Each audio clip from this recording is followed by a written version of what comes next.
Hey, let's repurpose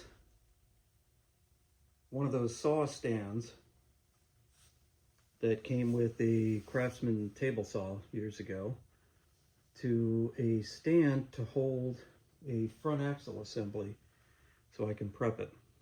Little Gassie's garage.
Well, let's see how properly I'll do this.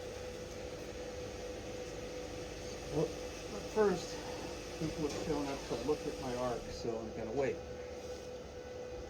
See, it's important to think about how people's eyes will be drawn directly to that arc.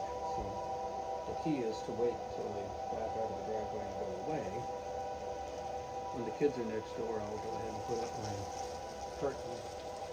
I just could never forgive myself with little kids who are naturally curious, zap their eyes. Zap their eyes. So now I'm seated because I'm lazy, and it's a better working height. And oh yeah, I had brains enough to clean both sides. So let's set a tack. It's a little long.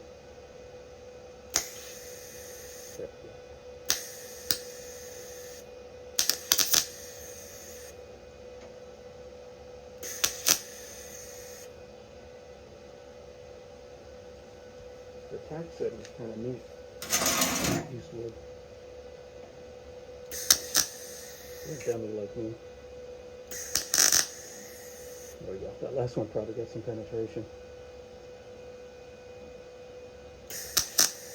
A lot of what I'm doing is just practice for when I actually start in on sheet metal. This is 023 wire that's more appropriate for sheet metal. And what I recently discovered is different formulation for dirtier material, which might make more sense on the rusty bucket. All right, well, that's enough of me talking. Let's get to work.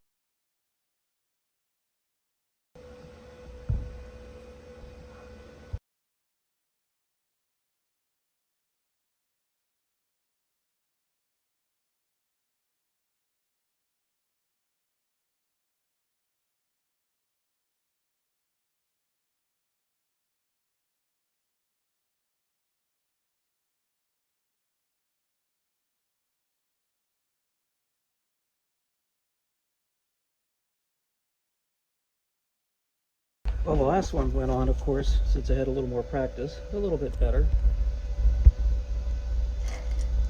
Plus, it's kind of fun just to fool around with filling and temperatures. Obviously, I missed a mile there.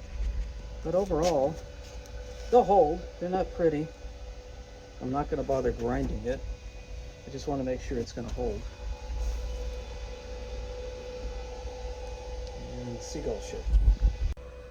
Well, not perfect. Some of the grease got superheated, oozed out of that one. That's okay. But now I have wheel stops. Now I got some decent working height. Yeah, banana for scale, but got decent working height so I can get this axle assembly up there so I can start prepping it to switch to disc brakes. Better than down on the ground where I'll trip on it.